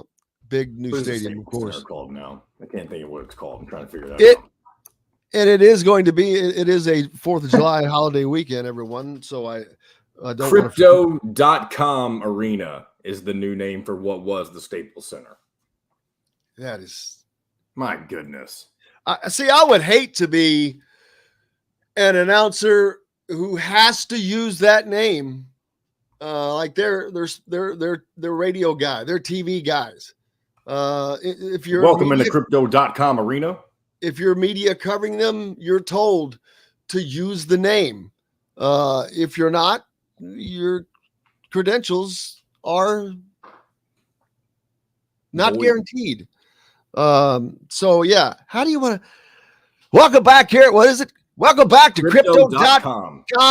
Welcome back to Crypto.com Arena for this sensational game we've got here. but I guess what does it really matter today? You've got everything else. I mean, there's the name on everything. Simon Scott Assembly Hall. Imagine if it was crypto.com Assembly Hall. That just the sounds Hoosier ridiculous. Dome. I still never, the one name I never got over change was the Hoosier Dome. It became the RCA Dome and then now Lucas Oil Stadium. No, that's not. It's not the same thing. The Hoosier Dome's gone. Oh, it's a separate building. Okay. Oh, yeah. Lucas Oil Stadium is built brand new. The Hoosier or RCA, which it was probably something different then, I forget, was imploded. Down it went. Didn't take much. Just poke a hole in the roof, man, or leave one of the doors open. Ross is wishing everyone an enjoyable, safe, and 4th of July weekend. I'm sure he's going to be down at his lake. Craig Lawson, where's Craig from? Too much to do in LA to move it to LA. Yeah, I wouldn't move it to LA, but I mean, you're going to see some visits, no doubt. Ross is heading out for the weekend as well. Ross said a fabulous week. Everyone have a great weekend. Absolutely. Let's see. I want to make sure I didn't miss him because, man, you guys killed it on the Andy Moore Honda hotline today. I mean, the comments were just tons of them. I couldn't keep up early on. Ross mentioned that Morehead State is the opener for Indiana basketball. Bethune-Cookman, the other. When did they announce that? We're doing miss that in the midst of this today? I don't know. That's not. I don't care about Morehead State. No, I know. I'm just saying if we did, I don't care. I doubt it. That was probably already out. But those are. Oh, they just released their full 2022-23 non-conference schedule. All right. Wow. So the entirety of it is out. Well, let's pull it up. Oh, you know what? Did you ever pull anything from I did. I have it loaded if you want to talk to. We only have a few minutes if you want to play. Jordan Hulls, yes. Jordan Hulls went with the media for the first time yesterday as a member of the Indiana basketball staff. And I sent out a tweet last night. I never dreamed that on the day that Jordan Hulls, something to the effect that I can't imagine that on the day that Jordan Hulls meets the media for the first time as a member of the Indiana basketball staff, a guy whose grandfather came to Bloomington from Army with Bob Knight as a part of his staff. But on that day, he meets with the media that even in Bloomington, he's not the top story. But he's our top story. And great way to finish the day. Let's hear what question was asked of Jordan. Well, do you know? Someone asked if how he's going to relate to players being a former player himself. So we'll see what he said. Yeah, here we go. Yeah, coming in, obviously being born in Bloomington, watching Indiana basketball my whole life and playing here.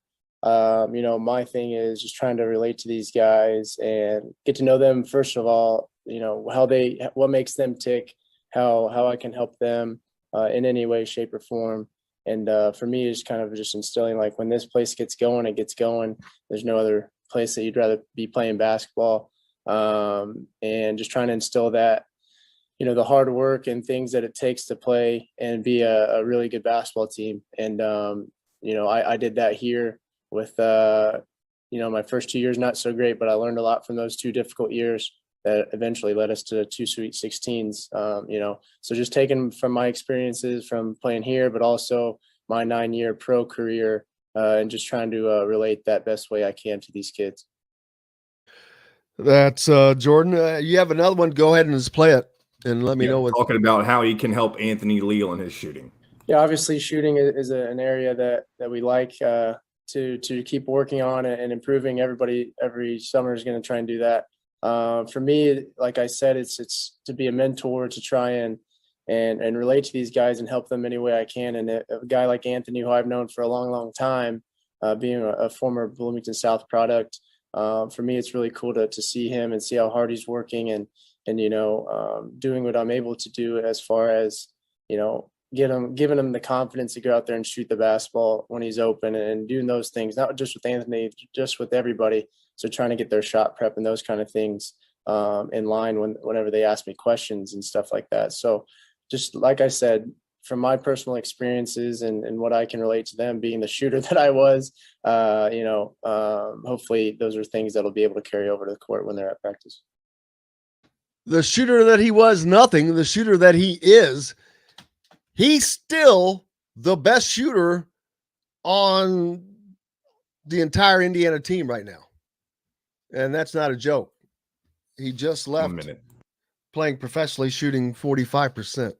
Man, I could go on. We could go for another 2 hours. Like I said, what an incredible day. I quickly got to thank Alec Lasley and Zach Osterman. Alec Lasley from thehoosier.com. Make sure you give him a follow. Go to thehoosier.com for all of the updates on the NBPA Top 100 this weekend. And Zach Osterman from the Indy Star. Thanks to him as well. Give him a follow.